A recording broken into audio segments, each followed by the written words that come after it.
Halo teman-teman, perkenalkan kami dari Prodi Teknologi Informasi. Nama saya Wahyu Ramadhani dan rekan saya Fiona. Kita dari kelas 3B. Oke, di sini kita akan membahas 3 materi, yaitu variabel continue, PDF atau probabilitas density function, dan normal distribution ke standar normal distribution. Oke, pertama kita di sini akan membahas tentang variabel continue. Apa sih variabel continue itu? Nah, variabel kontinu itu adalah jenis dalam statistik yang nilainya dapat berupa angka pada rentang tertentu dan bisa diukur secara kontinu. Nilai variabel ini tidak terbatas pada bilangan bulat saja, tetapi bisa mencakup pecahan atau desimal. Nah, variabel kontinu juga memiliki ciri-ciri. Yang pertama itu ada nilainya kontinu, bisa berupa pecahan atau desimal, bukan hanya angka diskrit. Yang kedua, bisa diukur dengan alat tertentu. Yang ketiga, memiliki rentang nilai yang tidak terbatas dalam interval tertentu. Nah, contoh variabel kontinu itu misalnya tinggi badan 165,5 cm atau 170,3 cm.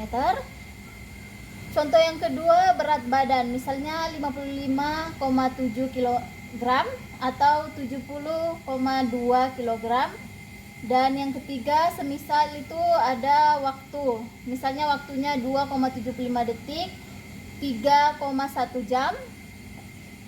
Nah, itu contohnya. Seperti itu ya, teman-teman. Oke, kita langsung saja masuk ke contoh soal saja ya, biar kita gampang untuk memahami apa itu variabel continue.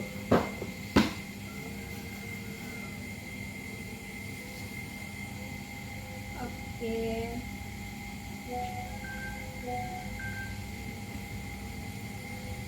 Oke, kita tulis dulu soalnya. Tolong dibacakan Mbak Fiona soalnya. Oke.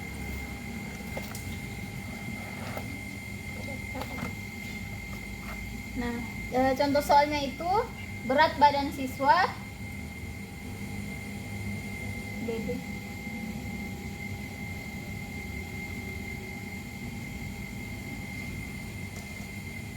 di sebuah sekolah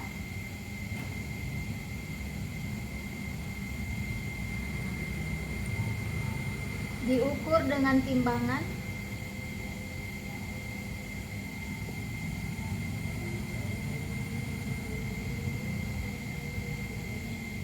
digital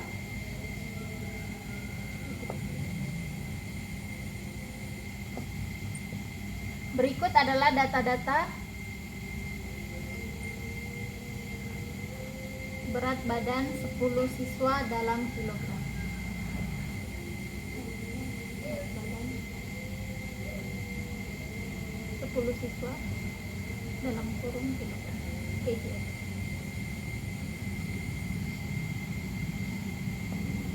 Oke. Nah, di sini berat badan kilogramnya kita misal aja 55,2, 57,5, 57,5, 56,3, 56,3, 58,1, 58,1, 55,8, 55,8, 57,9, 56,7, 56,7 dan 58,3, 58,3, 55,4, 55,4 57,1. dan 57,1. Oke, karena ini tidak muat teman-teman, jadi kalian bisa baca dulu untuk soalnya. Oke, sudah dibaca. Saya hapus dulu ya. Oke, saya hapus dari sini saja. Di sini kita akan mencari rata-rata berat badan siswa. Oke. Rumusnya rata-rata Rata-rata sama dengan X per Y. Sama dengan X ini adalah jumlah seluruh data, sedangkan Y ini adalah banyaknya data. Nah, jumlah seluruh data itu yaitu ini. Nah, ini adalah jumlah seluruh data. Dan dan 10 siswa itu adalah banyaknya data. Berarti kita harus jumlahkan nih semua angka yang ada di bawah ini. Oke, kita jumlahkan ya teman-teman.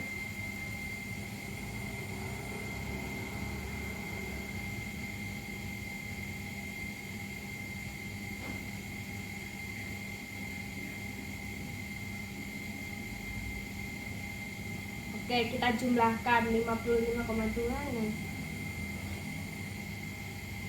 Totalnya 568,3.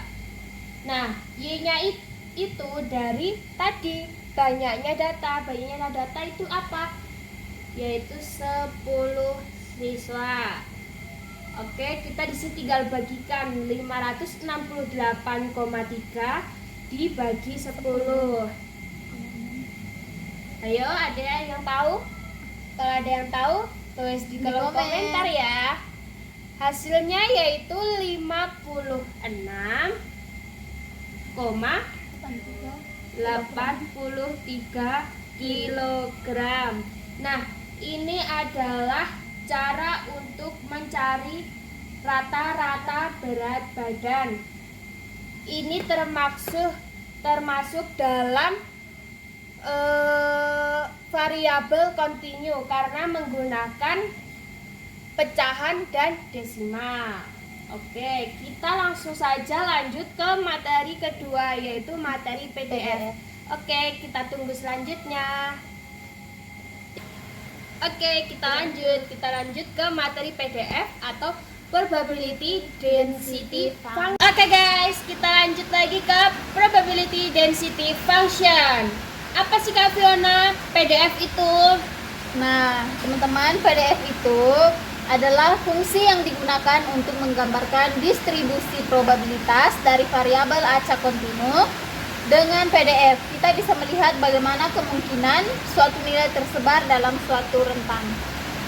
Nah, selanjutnya itu kita harus melukis kurvanya terlebih dahulu ya teman-teman.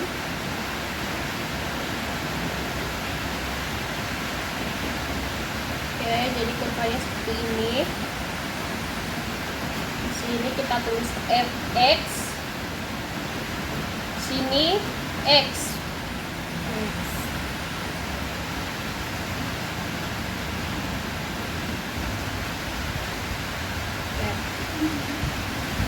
Dah. Di sini ada garis tengah yang sering kita sebut mu alias mean. Tandanya seperti ini. Bisa kelihatan atau tidak? Kayak gini. Ini mean. Ini bacanya, tulisannya itu mean, tapi kita membacanya mu atau nilai rata-rata. Rata-rata dari sisi kanan dan sisi kiri. Oke, lanjut Kak Fiona. Nah, selanjutnya itu teman-teman pasti bertanya apa sih makna dari fx dan x itu.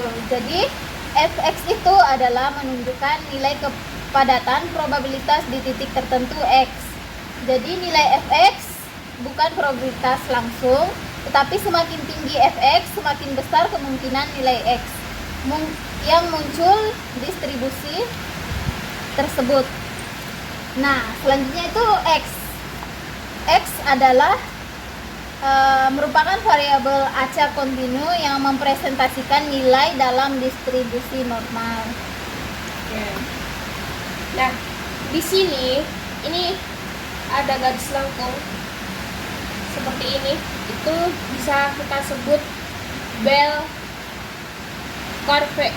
Nah, Bell curve. Nah, jadi teman-teman, apa sih yang dimaksud bell curve itu? adalah distribusi normal probabilitas yang memiliki bentuk lonceng. Oke. Nah, di sini biasanya kita arsir dulu, oke? Arsir, arsir, arsir, arsir, arsir, arsir.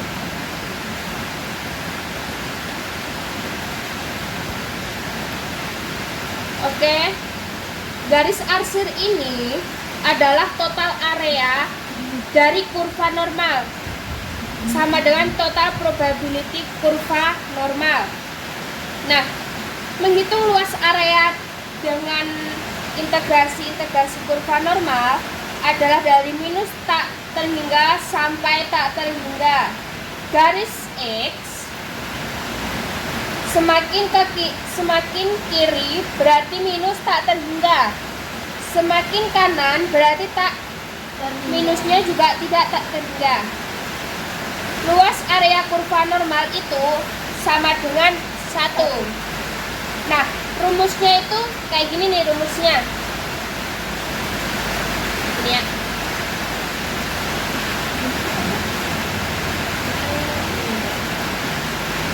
Infinity.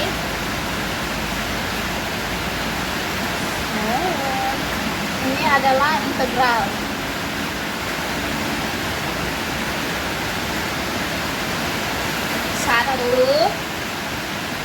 Ini Standar deviasi. Nah, standar deviasi itu yang berada di sini nih. Ini standar deviasi. Kuadrat 2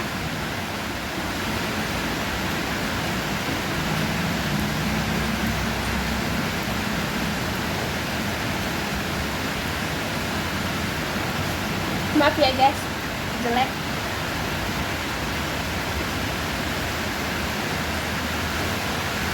Konstanta Means apa tadi yang dijelaskan tadi, semakin mengkiri maka semakin means x-nya.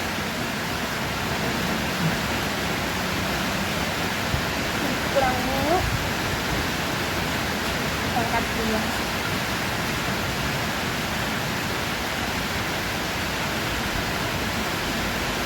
Sama dengan 1.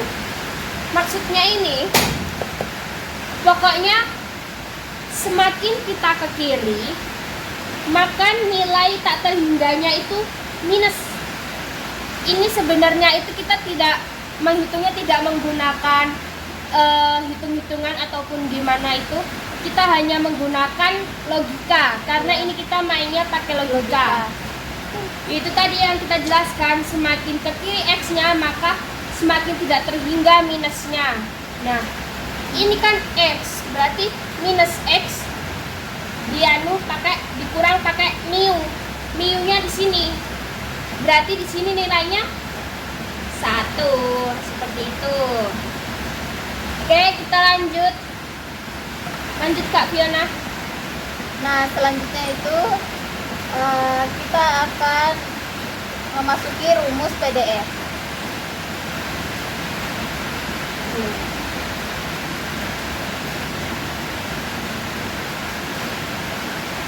Oke, jika rumus PDF itu seperti ini. Fx sama dengan 1 per standar deviasi kuadrat 2 konstanta. Nah, ini tuh konstanta ya guys ya, Iya. teman-teman, Nilai konstanta. nilai konstanta. Oke. Dan E-nya ini tadi masih ada yang inget nggak? E-nya ini tadi apa? Ayo. E-nya itu adalah konstanta Euler. Dan di atas ini minus x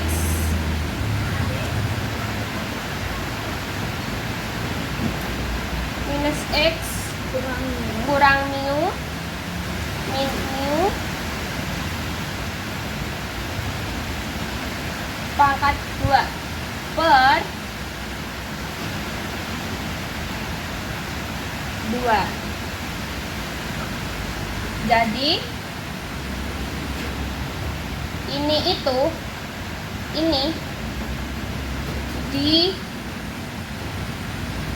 untuk fungsi norma distribusi.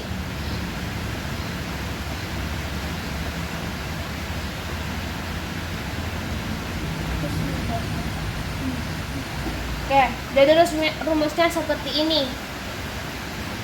Dan saya ingatkan lagi, ini tidak dihitung angkanya. Kita hanya di sini menghitung menggunakan logika.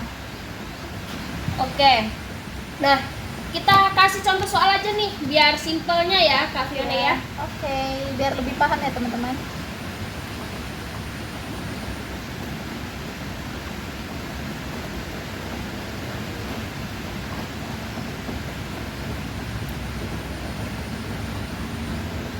Contoh soal kelas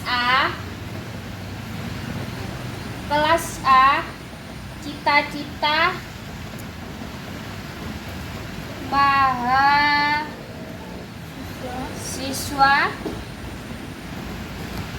menjadi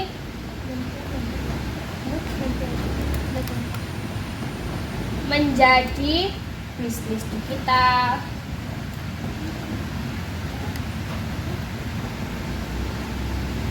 menjadi contohnya programmer,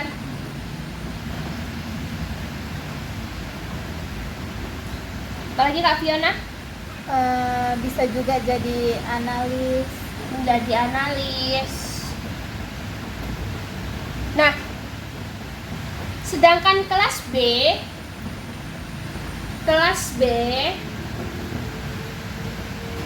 yaitu cita-cita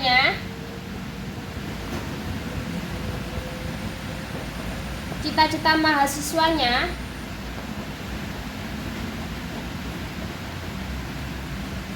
ingin menjadi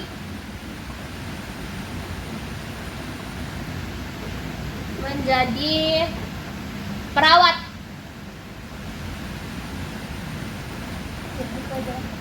Nah, mana nih yang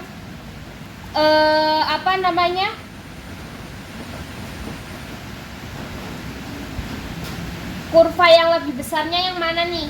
Kelas A atau kelas B? Maksudnya tuh semakin bervariasinya yang mana? Iya, benar. Coba ada yang bisa tebak? Kalau ada yang bisa tebak, komen di kolom komentar. Nah, jadi kelas A itu menggunakan variasi yang lebih banyak, berarti dia adalah semakin melebar. Paham nggak sih teman-teman? Maaf ya kalau agak belibet. Intinya semakin lebar kurvanya, maka semakin banyak juga bervariasinya. Nah, jika semakin kecil, maka variasinya semakin sedikit nih teman-teman.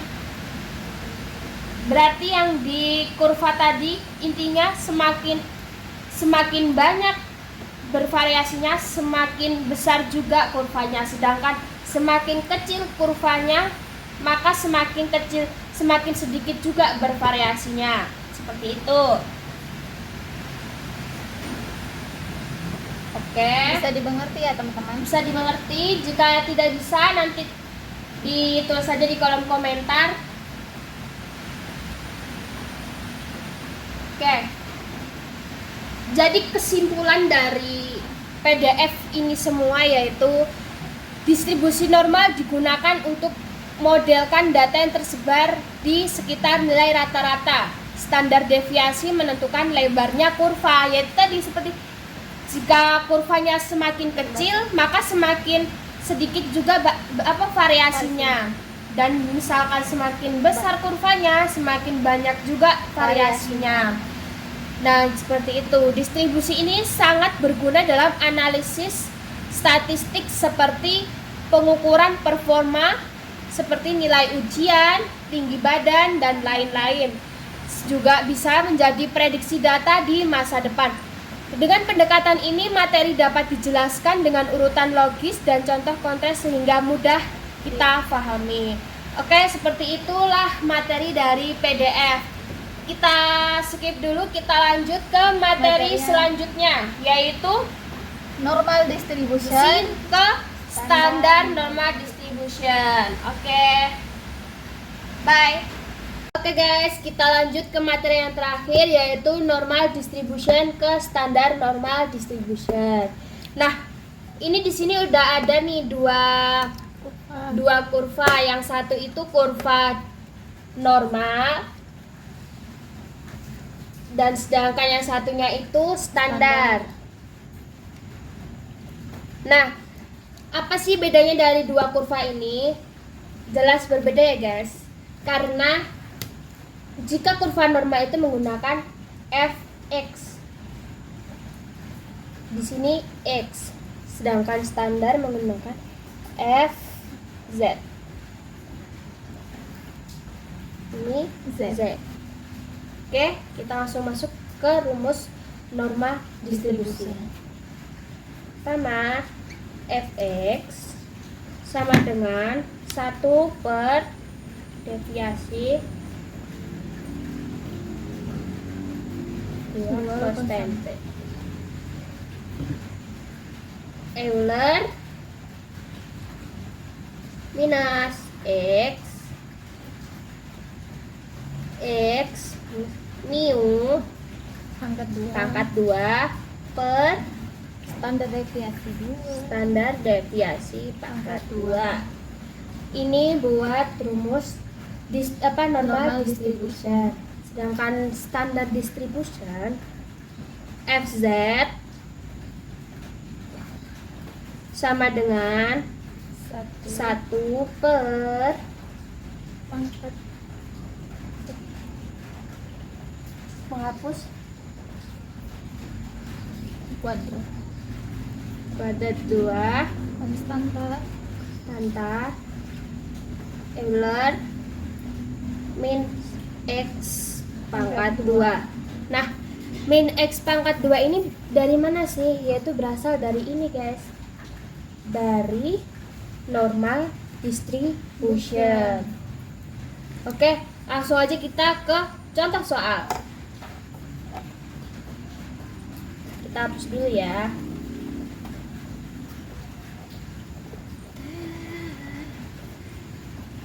Nah, kita pakai contoh soal, misalkan kita mau mengupload video ke TikTok. Nah, kita semisal nih, waktu mengupload ke TikTok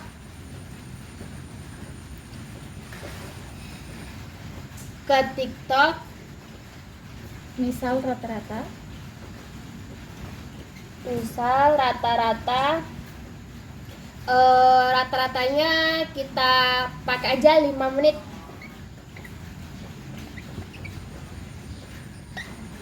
Maka rentangnya itu, nah maksud dari rentang itu misal kalau mengupload sebuah video kan nggak pasti 5 menit, bisa lebih, bisa 6, 7, 8, ataupun 9, ataupun 10, dan seterusnya.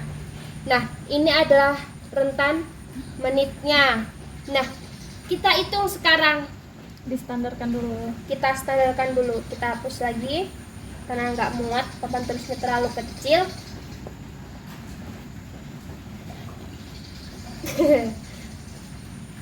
Kita buat kurvanya lagi. Kita buat kecil-kecil aja.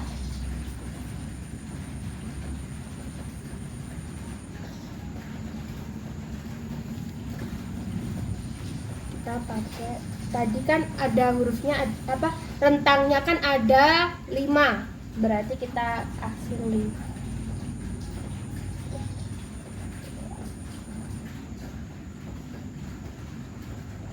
Nah, di sini rata-rata nih.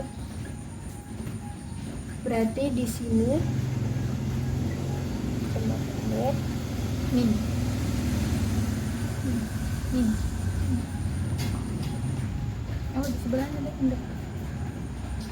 Ini minus 5, 7. selesai.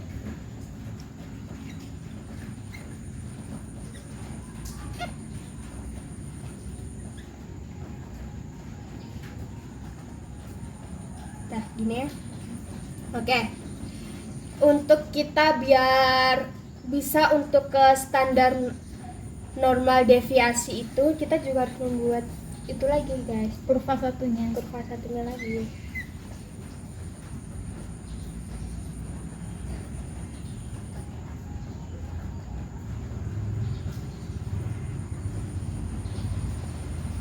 Jadi kita mulai dari 0. Di sini minus 5. Di sini 5. Nah, terus kita mulai ke step pertama. Kita di sini harus menyatakan random variable lamanya waktu download aplikasi. Upload ya, Tem. Nah, ini randomnya upload video TikTok. Oke, yang step kedua mohon dibacakan Mbak Fiona. Oke, step kedua itu belajar kurva normal, perlu lakukan proses transformasi atau standar deviasi dari original menjadi standar normal distribution. Dan step ketiganya kita dari standar normal distribution, artinya adalah mu ini. Mu Nah, dan tadi kan kita dari awal tadi yang materi pertama kan di sini udah ada itu standar deviasi. standar deviasi. Nah, ini standar deviasinya. Jadi kita di situ harus ada mu dan standar deviasi yang kita miliki untuk menjadi 0 dan 1. Supaya tidak perlu untuk menormalkan distribution dan hanya perlu standar normal distribution, kalian bisa analisis hanya hal untuk mencari probabilitas. Oke, step yang keempat. Nah, ini kita masuk ke hitung-hitungannya. Jadi kita di sini langsung masuk aja ke rumusnya. Z sama dengan X kurang mu. X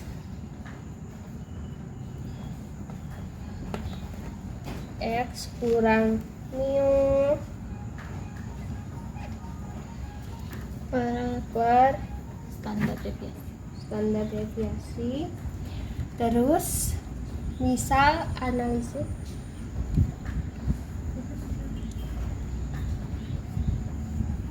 Misal ambil ke 30. kita ambil ke ini aja ya, 6.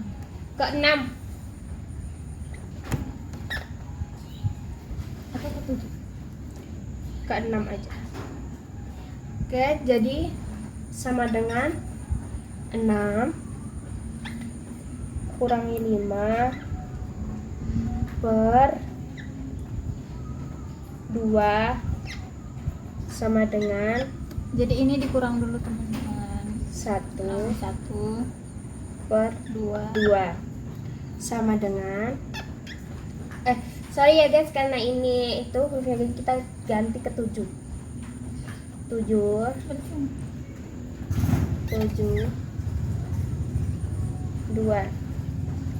sama dengan 1. Bisa paham? Bisa difahami? Kalau tidak, kita juga bisa menggunakan cara seperti ini.